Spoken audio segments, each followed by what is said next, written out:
tuned in to the Smart Love Podcast, where real stories, real lessons, and real love meet. This is your space to grow, heal, and elevate every part of your life, from love and relationships to success and wealth. The war on Black love. I got my good men coming back. I got a special guest for you as well. We're really going to dive into this topic that is so near and dear to my heart, and I'm just really excited. So I'm not gonna hold you all up, but let me share my screen one moment. Okay, just wanted to share a couple things with you all before we jump right in. Okay. So, as I mentioned, our topic today is the war on Black love. Okay. And I truly believe that this conversation is the beginning of many conversations that we need to have as Black men and women. And it's going to help us to start to heal some of the wounds that will bring us closer together as a unit. There are so many factors that have led to this war on Black love, and if we can figure out how we could come together and win, we will be much stronger together. So that's what this is all about. Just a quick little introduction about Smart Love. So Smart Love Inc. is a platform that I've created for like-minded men and women to come together to discuss real life relationship topics. We're going to learn from each other's experiences. And overall, our goal is to inspire true love in relationships today. We want to be transparent. We want to share information with each other and really just make real connections with like-minded people. So my focus on every single show that I do and the people that I bring on is really just focusing on teaching the art of love and feminine and masculine roles in nurturing relationships. This is a quote by Angela Davis. I thought I fixed this. I guess I didn't. The breakdown of the Black family is due to our economic system of capitalism, which emphasizes profits over people, and our political system of racism and cronyism. That's a quote by Angela Davis. So with the impact of slavery and discrimination, there's been so much negativity that has caused the instability of Black families in America. The statistics and trends related to dating, marriage, and divorce among Black African Americans show that Black men and women face distinct challenges that influence both our family structure and our ability to find partners. I wholeheartedly believe that more openness, empathy, and support for each other is what is needed to help us strengthen the relationships between the men and the women. Just wanted to kind of share some of the statistics to kind of jump off our conversation. Since the 1950s, the decline of African Americans' marriage rates began back in like 1950 through 1955. We were about 77.6% of African Americans were married. By the 60s, it was down to 61%. The 70s, it continued to going down to the 2000s, where we're now in the 32%. So like over half of a drop in marriage rates. Today, based on the latest census, we're about 31.2% of our population is married, compared to 54% of the white population. In 2009, 70% of Black babies were born to unmarried mothers. 2015, 55% of African Americans had never been married. So these are just some statistics that kind of help show that there's definitely continued divide amongst the Black family. Some of the factors that have Some of the divorce factors that have played a part in this is, of course, the fact that Black couples have a higher rate of marital dissolution compared to white couples. And still going back to the fact that we are less likely to marry, but we are more likely to separate or divorce. Divorce is more socially accepted in Black communities versus other demographics. Separation is about 4 times more common amongst African Americans. And of course, we have all the economic factors that play into a lot of these rates, from the financial stressors of unemployment, our Black men being incarcerated at higher rates. It's just really causing a lot of strain on marriages, which actually, leads to the increased divorce rates. So that's why we're here. We're not going to let all of these factors stop us from coming together. So what I want to do is I'm going to bring on the fellas, and we're going to jump right in because this is a very important topic. And I know the fellas that I have on tonight have strong opinions about this, and everyone wants to be heard. So we're gonna just get started. And we're not just here just to talk about all the problems and the symptoms and the point fingers. We want to come up with solutions. Okay. So let me go ahead and bring my brothers on. All right. We got Damon coming on in. Hey, Damon. What's up, folks? How you doing? All right. We got Mark. Yeah, what's happening? What's happening? All right. Nye the Great coming in from Milwaukee. You like gloves off. What's going on, y'all? All right. And we got our special guest coming all the way from the Nation of Islam. That's right. All the way from the Nation of Stanley Muhammad. Peace, everyone. Peace. All right. Okay, fellas, I am super excited about this conversation. I know we have been going over, different discussion topics amongst ourselves, but I really just want to start by letting each one of you kind of give your explanation of what you feel this war on Black love, or if you feel there is a war on Black love, or just your take on this topic before we dive into some deep questions. So I'm gonna start with you, Damon, because you're right here to my right. Oh, so I get put on because of proximity. Okay. Yes. The war on Black love. Wow. I mean, we could go in a lot of directions with that. Part of it was a political and government process to destroy the Black family, because everybody knows the power base in America and in most countries is about family, right? So we have powerful families. Communities are usually better. So we could talk about that. We could talk about how many of our brothers and sisters have reduced relationships down to transactional agreements. We could talk about that. We could talk about people trying to survive, and some of these options that are available don't allow them to survive at the level that they think they should. There's a lot of things that are at war.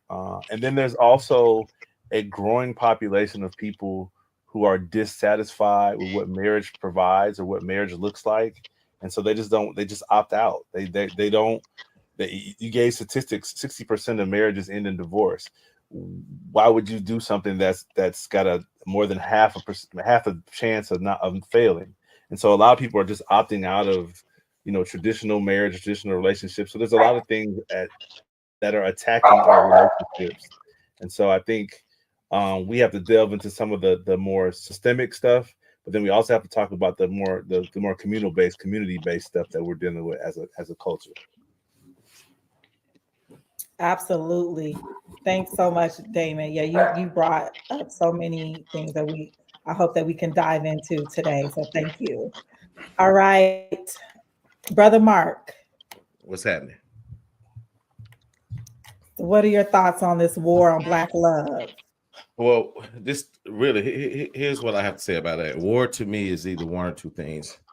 it's a breakdown in communication, right, between two. That's what causes war, where someone may be thinking one thing, someone may be thinking the other, right? Or sometimes it can be a misunderstanding, right? So for me, when I hear the word war, I'm looking at it from a standpoint of there's a breakdown in communication when it comes to the two genders, right? I'm noticing that in some cases, we think that one is supposed to be thinking as equal to how we think, and a lot of times that's not the case. So we have to get an understanding that one, we don't communicate enough, and also we try to put others into the space of what we feel what's being communicated. So we got to have it to understand. I think that's what the problem, the war is. We just don't understand each other. Well, Sister LaDonna, I would say that the topic that you have, we must actually define the words. Because if you don't really understand the words, then we don't understand how to get to the root of the problem, because there's so many misunderstandings in communication. And so when we say Black, so many of us have our own definition of Black. But in the context, the beautiful context you grammar this topic, Black is not a color. As we're taught by the Most Honorable Elijah Muhammad and divine leadership of Honorable Minister Farrakhan, Black is the essence which all color derives from. Absolutely. And when you talk about Black, you talk about first. Everything came out of darkness. We came out of the darkness of our mother's womb. As the Holy Quran says, that we came out of the triple darkness of our mother's womb. And Allah said, and I created you from your mother's womb out of triple darkness. The Bible says in the beginning, the universe of the earth was full of darkness. And then he said, let there be light. So Black means original. Black means first. And the first being in the universe is God. And the Bible says in the book of Jeremiah 8:21, God says, I am Black. You hear that? See, many of us, so when you see a Black person, you're seeing someone who is a direct descendant from the originator of the heavens and the earth. That's why you're Black, because you're the original man. You're the original woman. And when we say love, the Bible says God is love in the book of John, chapter 4, verse 8. So when you say love, you're saying God. So now we're talking about a divine subject. And so we have to go to the root of this subject, which is God. We can't absent God from this subject, because the woman that we're looking at, we didn't create her. The man that the woman's looking at, she didn't create him. And guess what? We're not even wise enough to even create the seminal fluid that we all actually derive from. So I think that the war on Black love has to be the enemy of God. And that's Satan himself. Because who would make war on love? Who would make war on Black but an enemy of God or enemy of love? But now we must be on this show to identify who is the enemy. And one thing we have to realize that now this is that the enemy objective is to make us into himself, that we'll be a carbon copy of that enemy. So we'll be Black but war-minded. We'll be Black but have the mind of the KKK. self-hatred. Oreo. And so the same way the enemy on the plantation treated our women, we'll treat her the same way. He called her a wench. He put her on the auction block. Turn over, wench. Bend over, wench. Look at this wench, and the highest bidder. That's nothing but a modern strip club. Oh. That's the same thing they do in Magic City. It's the plantation selling our women on the auction block all over again. She's new. Turn over and you throw the money at her. That's the white man's mindset, the enemy of black love. And unfortunately, the slave master had made us into himself, pardon me. And in closing, in 2024, we still got his name. That's a chain of slavery.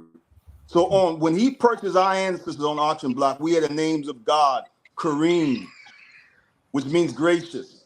This is the attribute of God. Rahman, which means beneficent. And then he said, well, he took us out of that name. And then once he purchased us, he gave us Mr. White, Mr. Roundtree, Mr. Smith. And here we are with family reunion with those names on our t-shirt, the Johnson family reunion.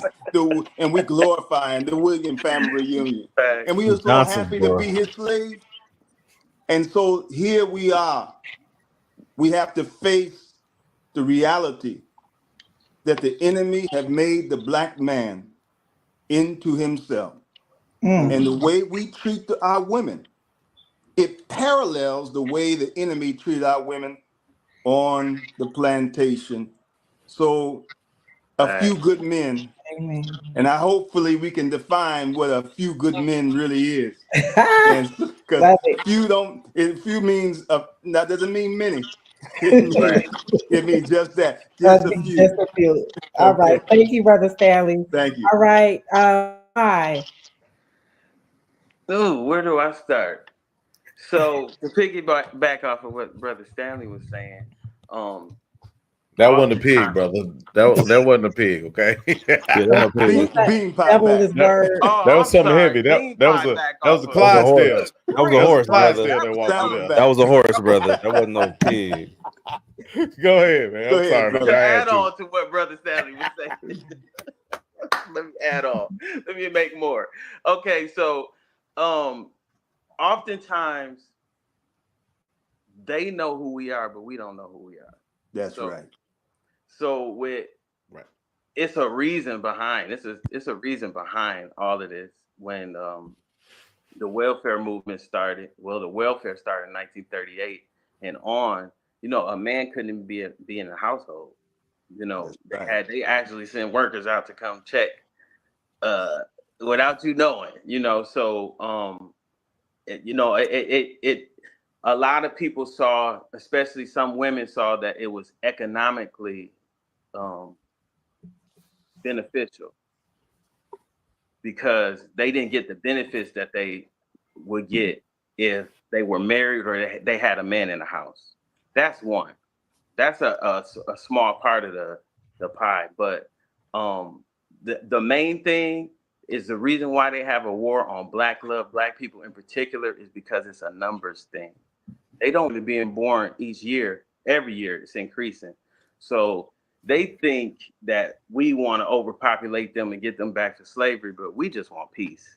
We just want separation is our reparation. That's what I always say. So the war on black love is very important to keep the family unit apart, because and it start with the man and woman. If we can get that if we can separate them at the root, then a family's not even possible.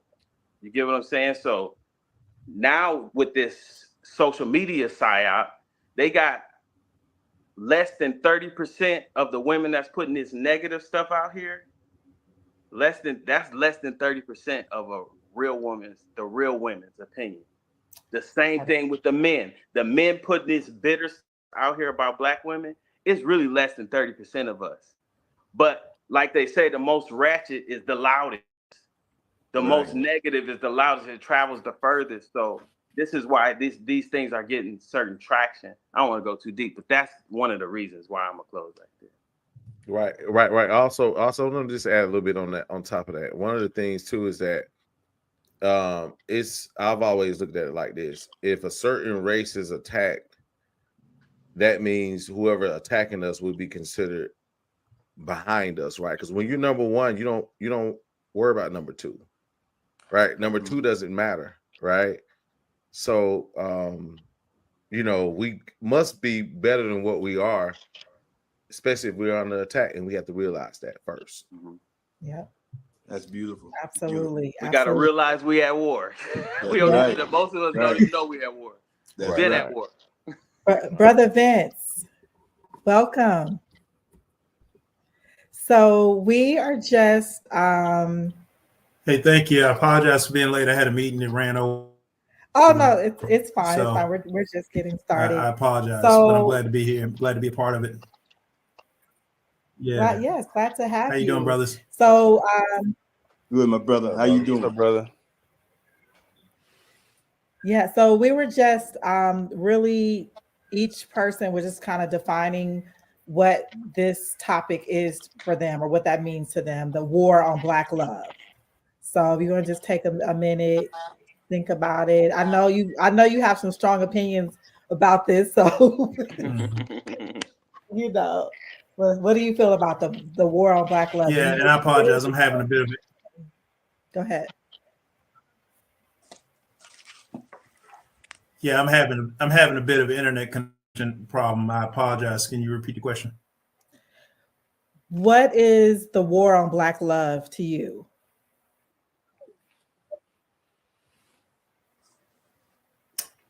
I guess probably the best way I can define it from what I have seen and heard is basically I think we're at war with ourselves, to be honest.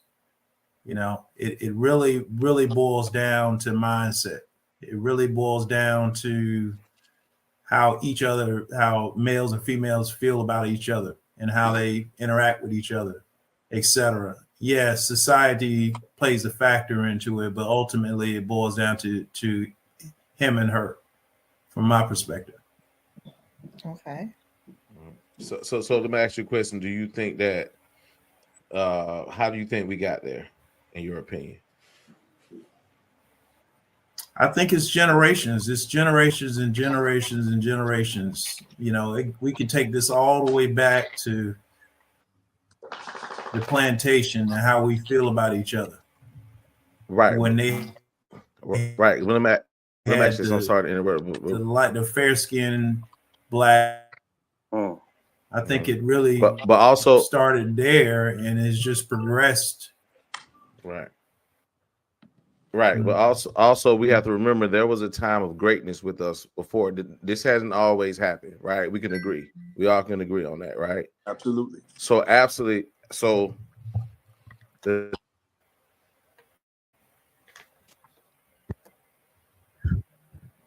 yeah, okay. So the thing about that is that if at one point we showed greatness, something had to happen to interrupt that, right?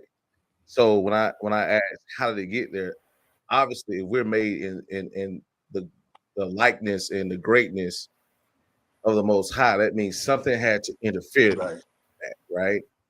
Something had to interfere. So I think it would definitely be best that, which we are now, identifying that something threw that off, right? And then we begin these bad habits, right? So the root is what's the most important thing, is my point. Right. Yeah. So I think that's a great segue to our conversation. So if we go back to the root of this problem, right? Because when we were over in Africa minding our own business, our families were intact. My family was here. Your family was here.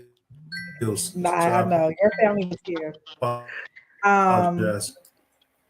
Okay, what's going on? I'm sorry. Vince is speaking. Go ahead, Vince. Vince is just saying he's having. Yeah, so I was saying I was having some internet issues. It's sporadic. It's kind of going back and forth. So, Mark, I didn't get your whole story. I I think my story is this story of how we got here, right? And so how again, like I guess I'm gonna make it real quick and easy. So I'm gonna say this. There's history books and information that show that we were people of greatness. We still are, right? There are books that show that, right? So from the time from here when we were on top of the food chain, right? We can say that, right? Something along the way had to interrupt that, right? I don't believe, unless someone can help me with this, but I don't believe that we naturally converted that way, right? I think something interceded within that greatness, and that's the beginning of where we are right now. I think brother Stanley Muhammad can answer that one, of how of why we're going through evil, basically, because that's what happened. That was let in. That was allowed for a certain amount of time. Right. Well, the thing is that since we are direct descendants from the creator of the heavens and the earth, and we are taught by the most honorable Elijah Muhammad that the supreme being is self-created. He didn't have a mother or father to create him. That's what makes him God. And the scripture says that God said, let us make man in our image and after our own likeness. See, so after he created himself, he first had to make a man. See, man comes first, and then the woman comes from the man. As we know that we have both chromosomes, X and Y chromosome, right? So it's the man that determines the sex. So that means that man has to have the qualities and the attributes of God to lead the people, his family, the woman, his children, to God. Because the Bible says in 1 Corinthians chapter 11, starting with the first verse, it says, God is the head of Christ. Christ is the head of man, and man is the head of woman. Not head in terms of master, head in terms of servant. See, Jesus was a servant of the people. He didn't come to be served. He came to serve. And that's the way we have to look at the woman of God. See, she's not man's woman, she's God's woman. Amen. We have to look at the spirit. How can I serve her? How can I serve my children? Now, but we only can be the head of woman if Christ is our head, if God is our head. And so now the question comes, who is God? And if the white man won't treat us right, not going to teach us right. There's churches on every corner saying Jesus saves in the black neighborhood, in the ghetto, but we're still not saved. Because they're teaching the slave master's misinterpretation of who God is. But now we have to go on that journey to find out who God is. And I'm going to close with this. The most honorable Elijah Muhammad teaches us through the divine leadership of his spiritual son, the Honorable Minister Farrakhan, that knowledge of self is the knowledge of God. The more you learn about who you are, the true self, that's how you learn about God. And you can't even love God more than you love yourself. The degree we love ourselves, that's the degree we love God. Now, when we talk about self, the woman is a part of ourself. See, we got that X and Y chromosome, right? So she comes from us. So abusing her is like abusing yourself. Not loving her is like not loving yourself. So here we are, The root of this war is that we, like my brother Vince says, we hate ourselves. It's really something that we have to look at within ourselves, because white people can't do anything to us but that which we allow them to do. Facts. But when we start really loving ourselves and we unite based on that love, see? But you can't love yourself if you don't know yourself. Yep. How can you love that which you don't know? And that's why we got to learn, why am I black? Am I black because I'm cursed, because I'm a descendant of Ham, what white people taught me? So I'm taught to be a slave of the two brothers because Ham looked at his Noah nakedness, so he was cursed. And guess what the Jewish rabbis say in the Talmud? It's not a divine book. It's a book they wrote with their own hands. It's a misinterpretation of the Torah.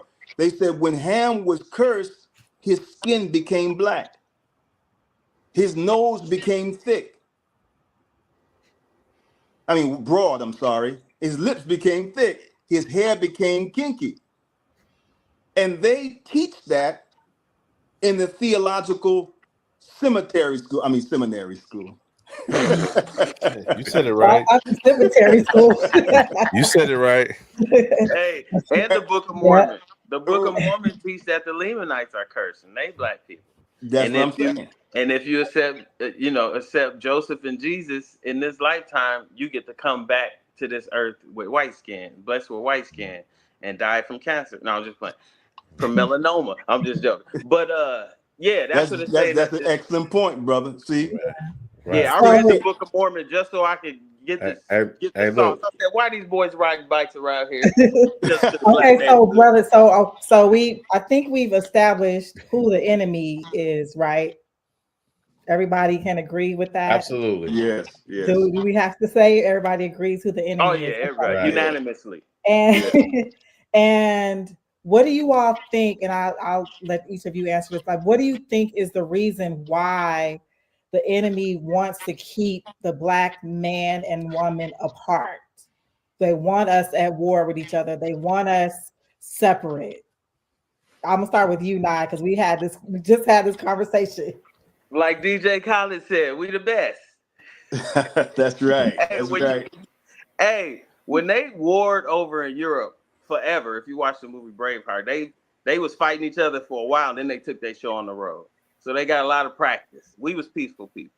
You know what I'm saying? So when they came to infiltrate, some of the places that they showed up, we saw them was like, what? We were so enamored with the lack of melanin, we didn't pay attention that was what they was coming for. So they infiltrated everywhere. It was a pinnacle, a high pinnacle of society. They infiltrated. They went to Africa. They went to South America. They came here in America. They went to, when we were in India, they went over there. In Asia, they went over there. They always followed us everywhere we went to basically dismantle whatever societies we built. So when the same thing over here. So knowing who we are, though, they know who we are. They got books and books of history of who we are. They know we the guys and they used to worship us. You know, so when knowing all that, it's like you got this power. You got these powerful pocket guys that you got control of, and the only thing you have to do is keep them separate and dumb. And you can you can get a LeBron James out of that. You get what I'm saying? You can get a Michael Jackson out of that. And I'm not knocking them. They doing great things during oppression. But I still recognize this is wrong. All right, I'm going to close that. Okay. Wow. Damon, you've been quiet over there. I'm taking it all in because your question is a combination of history, politics, culture. There's so many different levels to it. But my answer to your question is that if you can imagine everybody that lives on your street coming together and making a decision and they all agree on it, how powerful that would be.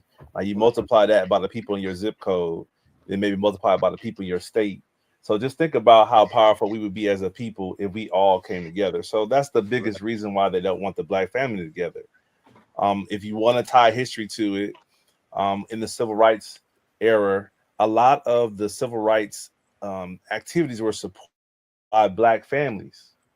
So if you look historically, right after the civil rights movement, like Nine said, the welfare system kicked in because they realized that a lot of these powerful families, and some of us that live in Atlanta, you hear some of the names of some of these families. Every major city has these powerful black families that have money and power and influence.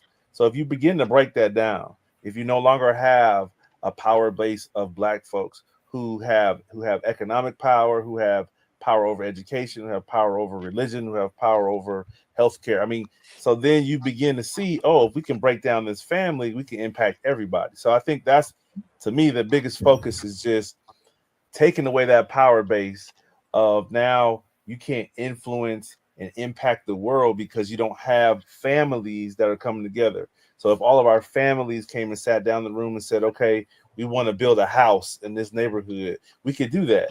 But if you multiply that times 100,000 families, you could build an entire city or entire state. So we don't want that kind of power. They're not interested in that kind of power because that changes some things. It's the same thing with the abortion law, too much power, too many black folks, too many brown folks being born, too much power. Education, we're being attacked on education level, too much power. Healthcare, too much power. So it's about breaking down that power base. Yeah, absolutely. Killing the momentum. Yeah. What about you, Vince? You got anything to add, or you agree? I think Damon hit it all. It's not much more I can add behind that. I think he was spot on, and he was on point. But we got to get back to, we can continue to keep pointing the finger, and there's a lot of things out there that are against us, but what are we doing for ourselves? How are we educating ourselves? How are we bettering ourselves? Well, we're gonna get to that, brother. We're gonna get to it. Best believe we gotta, when you're dealing with certain audiences, you gotta build a case first. We're gonna get to let's build a case. Amen. Let's build a case. Yeah. Yeah, some people just found out we were at war. They don't know. Today, right now.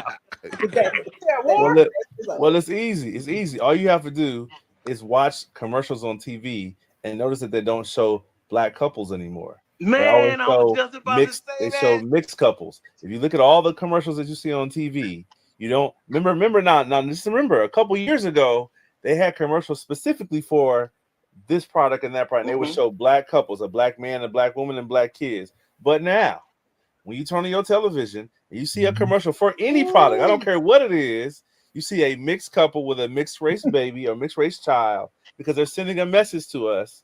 Hey, you don't have to do that. You have other options out here. You can. Population control. We don't necessarily want you to reproduce with your own people. There's other options out here. So just pay attention to that. Just turn on your TV.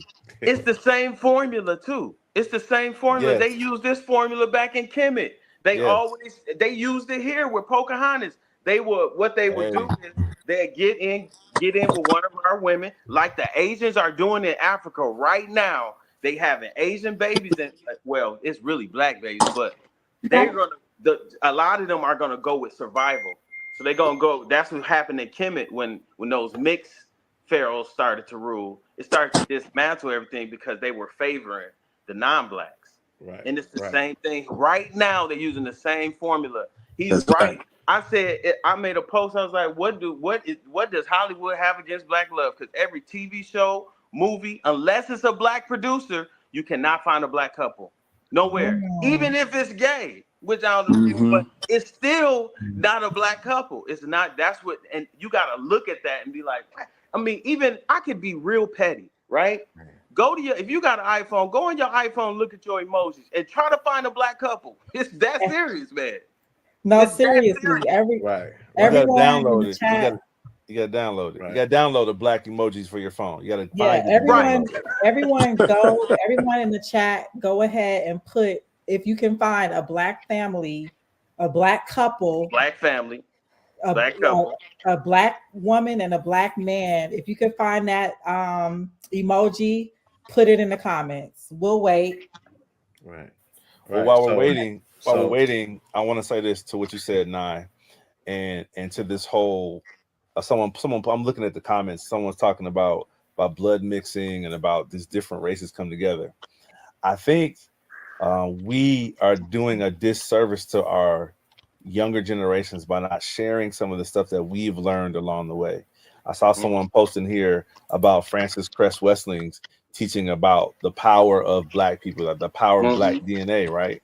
And so even though other races are mixing with Black folks, you realize that those children are going to be Black. They No still matter Black. what you, no matter how you try to dilute the race, our DNA is just powerful enough that they're going to be Black children, because we all know if Nye sleeps with a white woman, Asian woman, Indian woman, he's going to produce a Black child, right? He's going to do that. But the other power of his DNA is that Nye can produce a child of any color, but they'll still be Black. Facts. Still be Black. So I think when we talk about solutions, we need to start teaching our younger generations about the kind of power that we have, whether it's genetically, whether it is education. That we don't emphasize that enough. Our younger generation is they're more concerned with fitting in and standing out at the same time, and don't really understand the real power of who they are and what they have. So I think we need to do a better job of teaching them the real, some real information about who we are as people, and then Black love will be something more attractive. Right. Now, if I may say, my brother, you made a good point about if all of our people unite, it will be a powerful sight to see. The Most Honorable Elijah Muhammad and Honorable Mrs. Farrakhan teaches us our unity is more powerful than an atomic bomb. See, and we know the power of an atomic bomb. And that's the power that we have potentially. And that's why the enemy uses divide and conquer. See, we want to be divided based upon, well, this is the way I see it, that's the way he sees it, we're different. But we have to, in the way we unite, we have to focus on the common denominator. Right? Now, we all agree that none of us got here by two men. Right? Oh man. Okay, All we right. all agree on that, right? I hope we all. Okay, listen. Right. Okay, So we got to keep our audience. Mr. Muhammad, well, at some point you're gonna leave, but we both have I'll say this. We both have audiences that may disagree strongly with where we're going, and we want to keep our fan base, to be honest with you. Right. No. I'm not. Yeah, I respect that, brother. But what I'm saying is that I'm trying to make a point here. Right. Because one of you spoke about how the enemy sees us overpopulated. Okay? Just hear me out. And I'm not knocking anyone. I'm not trying to be condescending or disrespectful for those who are like that. I'm just speaking a reality. Right. That I'm speaking about example of a common denominator. Right. Who can disagree with that? That two men cannot produce human life. Raise your hand, all of us on this panel who got here by two males or even two females. Raise your hand. And if you do, I got more now questions. look. So Nye was about to crack a whole joke about my mama had two friends and she ain't really say who my daddy was. And I was about to crack a joke. I saw it in your face, Nye. So look. Let's because see, someone said truth is truth in the chat. It is. Right? And Jesus said, "Ye shall know the truth, and the truth shall what? Set you make you free." All right, free from the bondage of our enemy's ideology and viewpoint. See, and so we know that it was Henry Kissinger and President Nixon In the 70s, they came up with a plan to depopulate the black family. Oh yeah, Okay, so this is a power because of the because 2000 report. they've seen our birth rate increasing, right? And then they saw theirs are below zero, and they said by a certain point in time, I think it's 2030, that here in America they will be the minority. Yep. And we would be the majority. Right. And they trying to make it. They trying to make it so the Hispanics do that is the majority because they can. I guess they feel they can control them better. Well, that's why they opened up the borders. Many of them identify as white. Many of them identify as white to get the benefits of being white. So they do. That's and correct. they get added to the population on. They get added to the census, and as a former teacher, I can tell you as a former teacher, in the database in the county system, they have the vast majority of Hispanic kids listed as white students. So that when a white family is looking for a school for their child to go to, they look up the statistics. It will say this school is 80% white, but the truth is it's 50% Hispanic. Oh wow! Right. But let me tell you the truth of that. See, the truth of that is that black is not national, it's universal. Right. The highest population of black people in the Western Hemisphere is in Brazil. Yeah. Yep. South America. See, and you got black people in Brazil blacker than I am. I think Sister Donna, you've been to Brazil. I don't know if I've been there. They look like me. Yes. I love it. There's majority of them are black. In Cuba, Black. They speak Spanish. And the only reason they speak Spanish is because they're slave masters. That's the language of the slave master. And they have Spanish Central names. America too. I lived in Central America. It's all black. They thought me till I said something. And my wife is from Mexico. Her father is blacker than me. Afro like yours, brother. The old man. Yeah, because you got a lot of Afro Mex in Mexico. So this is how he divides us and make us think we're all different. But we're all the same people. The slave master just dropped them off in Brazil, dropped them off in Mexico, dropped them off in Cuba, and dropped us off where? In America. Or they took over in those places. Because when I went to go live in Belize, right? I went down to Punta Gorda where I'm talking about where the oldest Belizeans is. I'm talking look like dark locks, everything. And I thought I so-called did some surface research. I was like, wow, it's so amazing how y'all took over those 3 slave ships, and that's how Honduras got populated, and then it spread. They looked at me, they were like, what are you talking about? It was like, man, we got artifacts from over 100,000 years old. We got our original language. We don't even remember no other language. He said they came here with guns and they enslaved us. And that's what happened. Most of these places, we was already there. Remember, like you said, it's divide and conquer. That's right. We the majority, they ain't that powerful. That's right. We the majority. Where they came with their colonies, like they took over where they could, and it spread from there. Like even in 1948, did you know that they didn't just put Jews in Israel? They placed them all over the world. Because when I went to Belize, it was the Mennonites there. The Jewish folks, the Mennonites were right there, and they let me know. No, we were spread all over the world when that happened.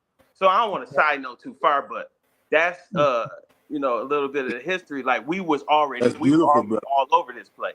That's beautiful. They came with they and so what I'm getting at, Sister LaDonna and brothers, is that, and I'm not trying to be disrespectful to anyone's personal life. I was just speaking a truth that even if you are, a lesbian or homosexual, whatever life you live, you're still our brother and sister. We're not judging you.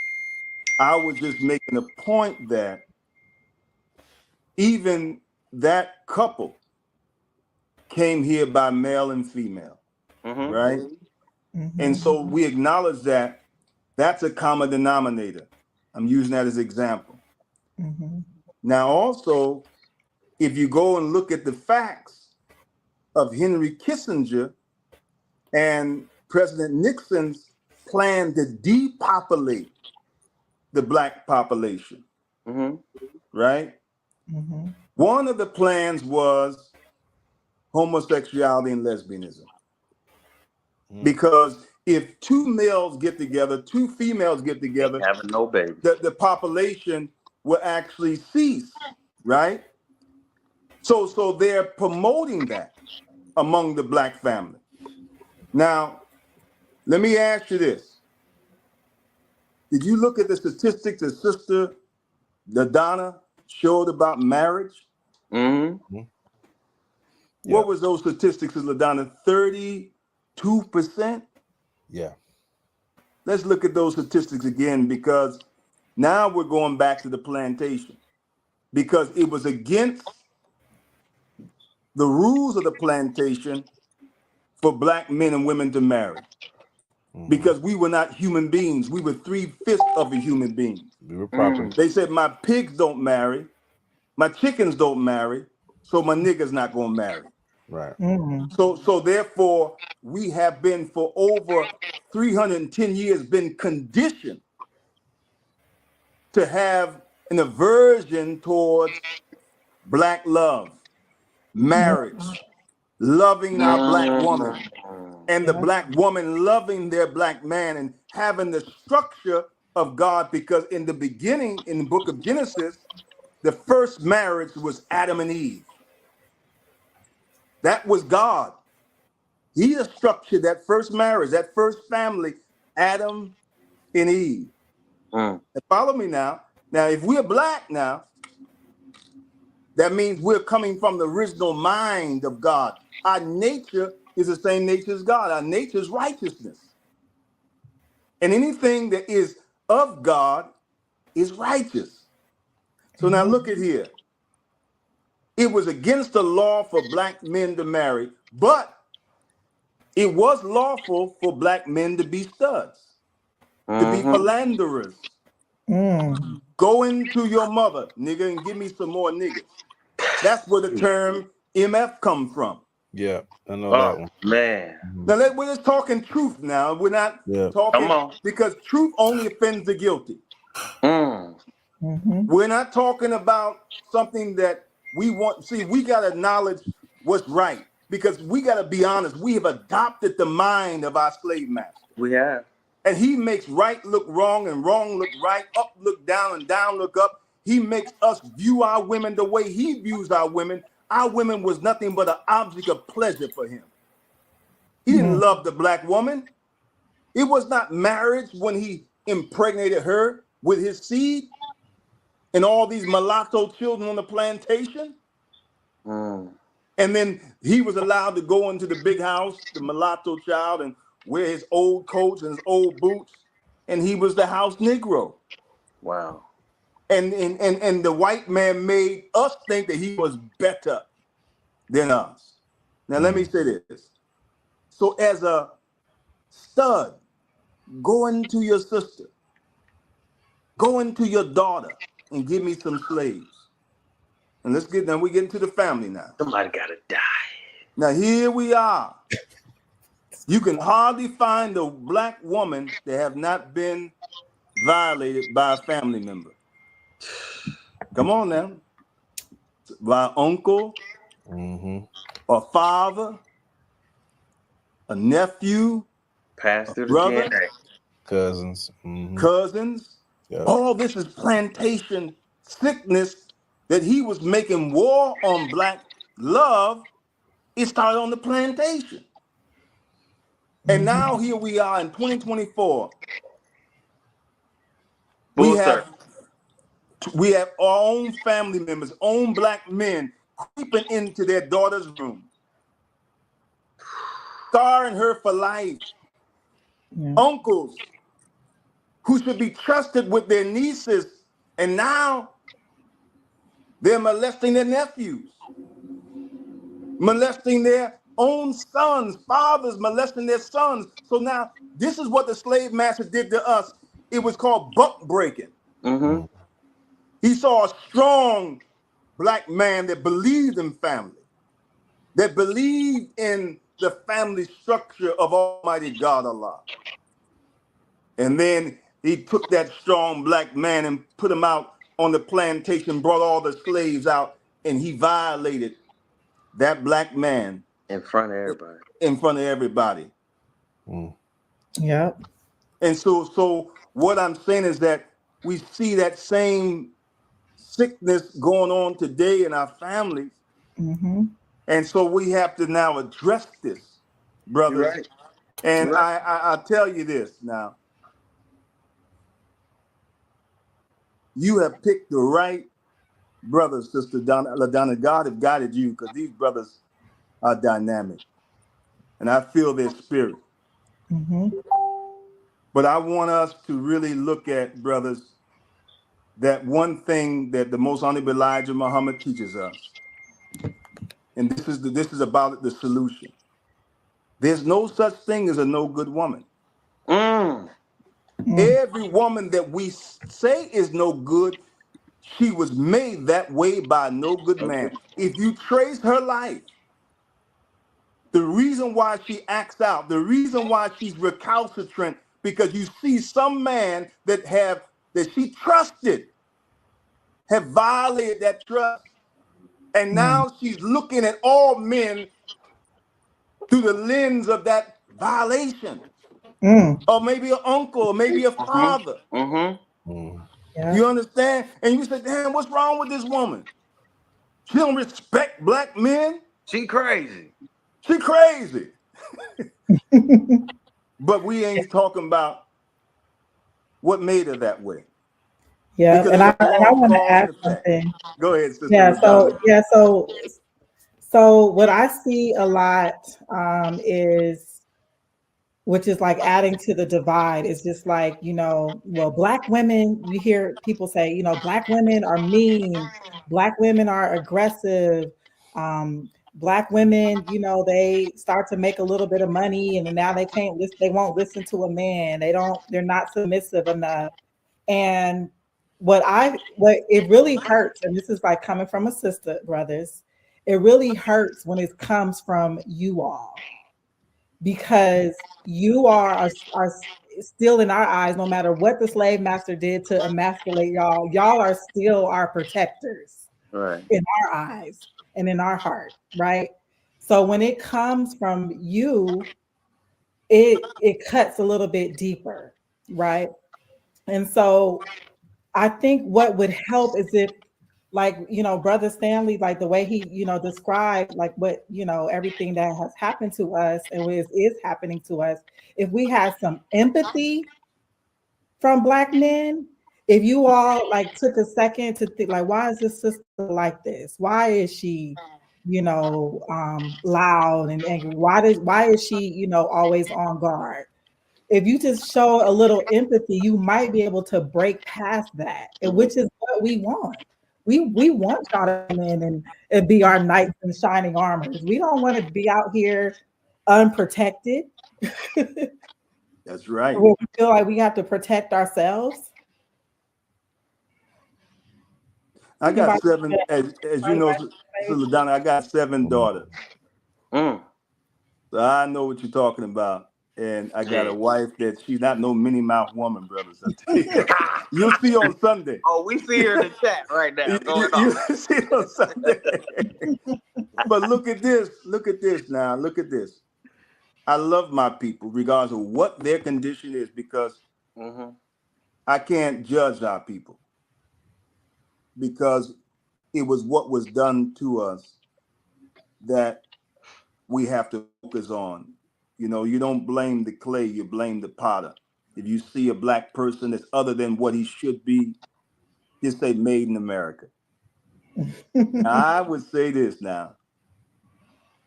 The Most Honorable Elijah Muhammad teaches us this, brothers, that a nation can rise no higher than its women. The women, yeah. See, when you teach a man, you teach an individual. But when you teach a woman, you teach a nation. See, it's not measured by the man.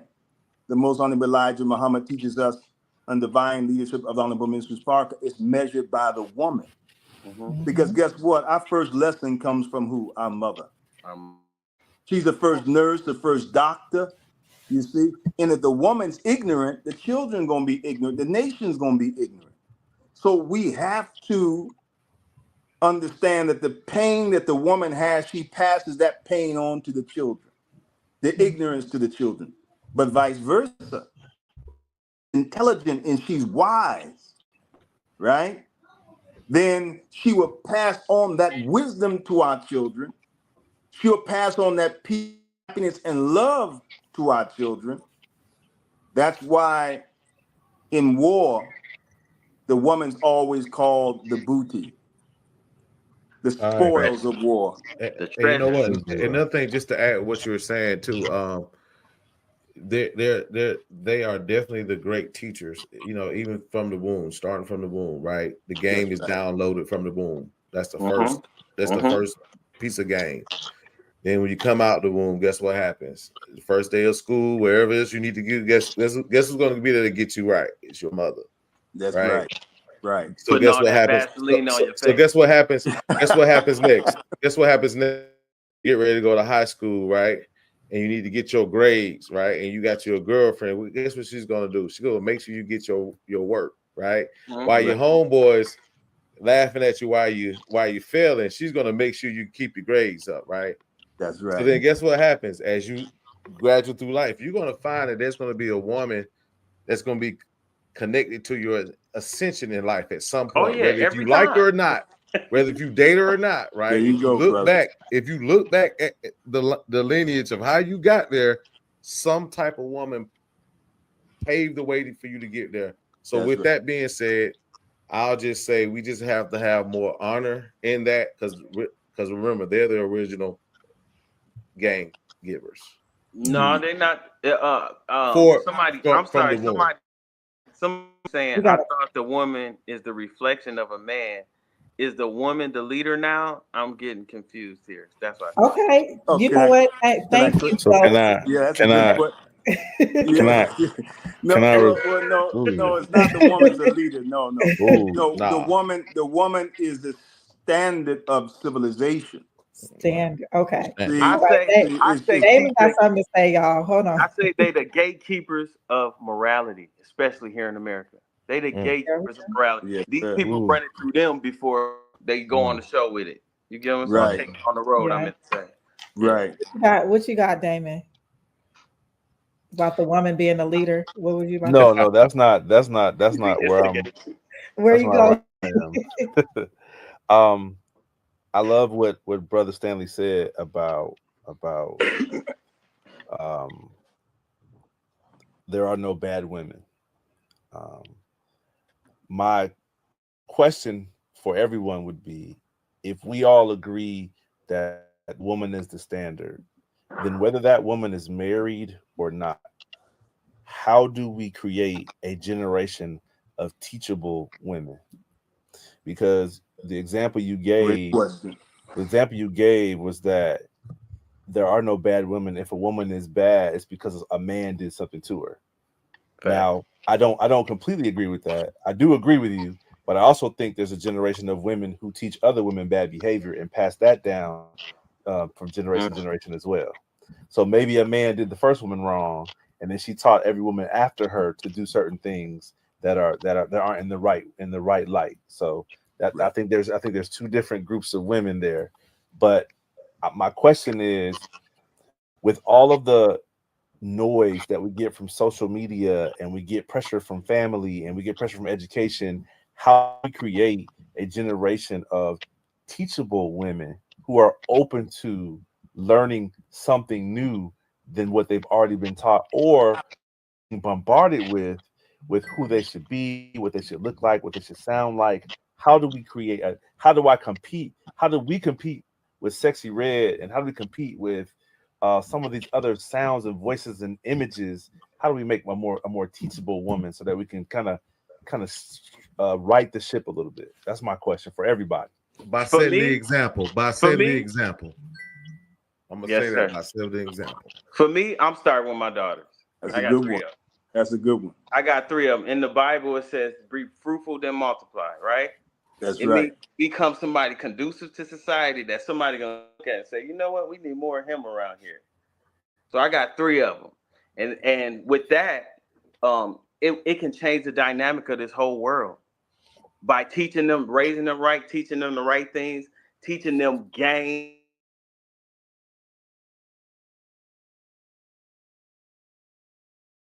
Again, say these things. I'm instilling so much game into my daughter. Ooh, I hope they can find me. Yep. And can I go next? I'm actually gonna take what the brother said and what we have right here, like the no good woman was made that way by a no good man. Instead of Damon like going straight to how do we create teachable women, start with the men. How do we create better men that don't harm women or that are present, that are secure, that are leaders? Because that's where it starts. But those men aren't popular. Those men are not getting popular. Why are we talking about popular? So if we're gonna have an honest and real conversation, I expected that response. I respected that response. I did. But men that are respectable, men that are honorable, men, they're not popular. They're not attractive. And so what you see is the vast majority of women out here are not attracted to a man who respects them.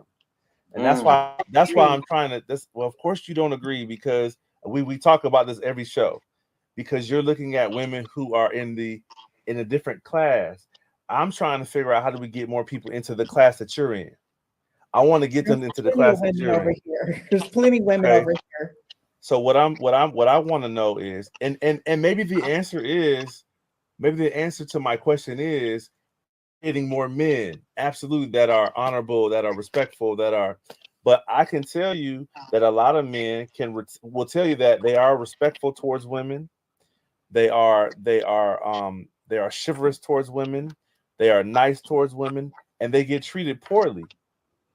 And so a lot of men feel like, the term nice guys finish last. A lot of guys feel like, well, I do all the things that I'm supposed to do, and I don't get the time or attention from the women that I should. So that's what I'm trying to do, is how do we counteract on both sides of the table? How do we counteract this kind of, we should make men who are respectful more popular and more attractive than men who are disrespectful. That's kind of where I want to go. So yes, I agree with you. We should make more men that act a certain way and live a certain way. But how do we then make that man more attractive? You know what? Somebody made a good comment. The woman is a constellation and consoler, right? There's a theory. The man represents the light, the way, the sun, right? And so that would mean everything else evolves around it, right? So if we're the proverbial light in the path to what, as the leader, right? You would think that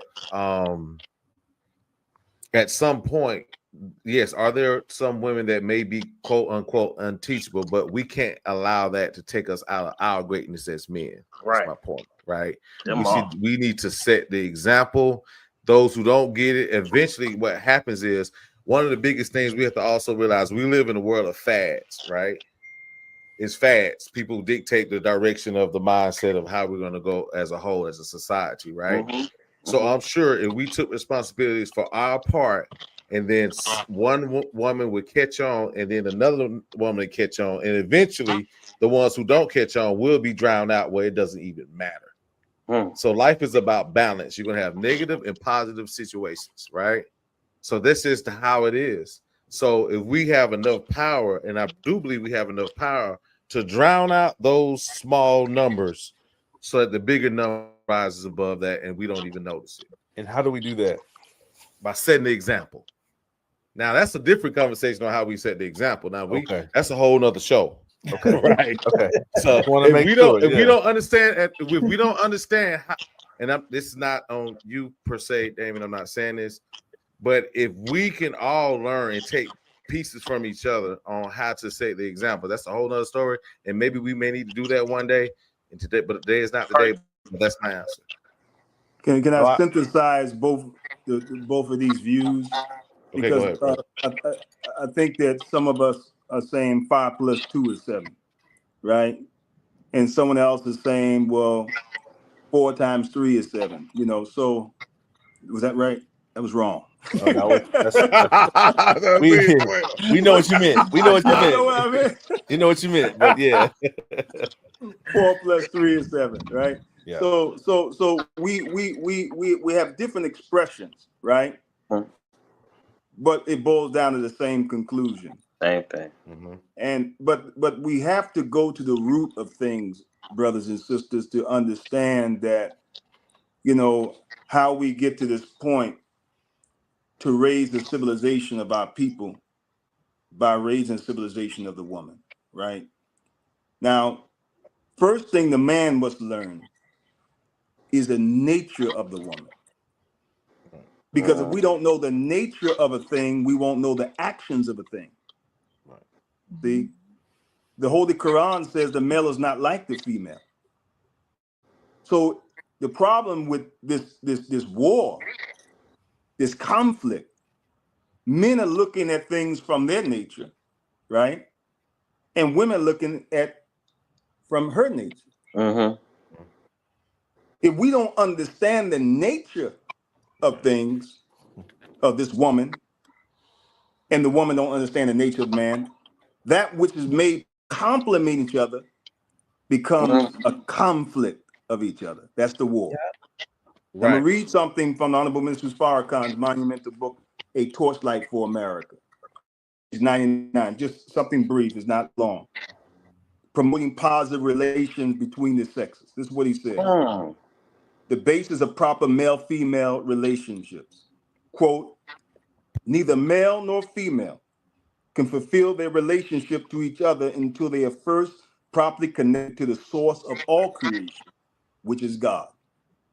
There's no way we can fulfill our, duty or relationship to each other until we're properly connected with God. And we talked about that on a surface earlier.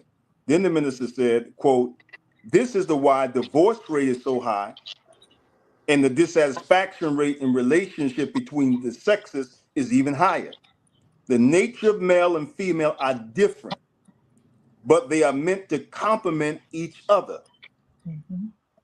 In the absence of knowledge, the different natures of male and female can work destructively against the self and against the union.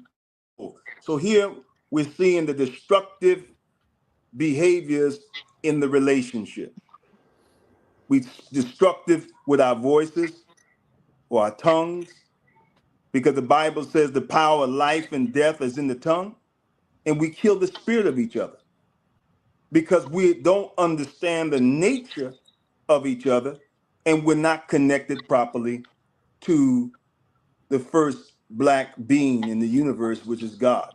Then the minister said the fundamental knowledge that is absent in male-female relationship is the knowledge of how we should relate to God and each other. Is our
Make sure you hit that subscribe button on YouTube so you never miss when we go live or drop more insightful conversations just like this. It's all about smart love. Get you some.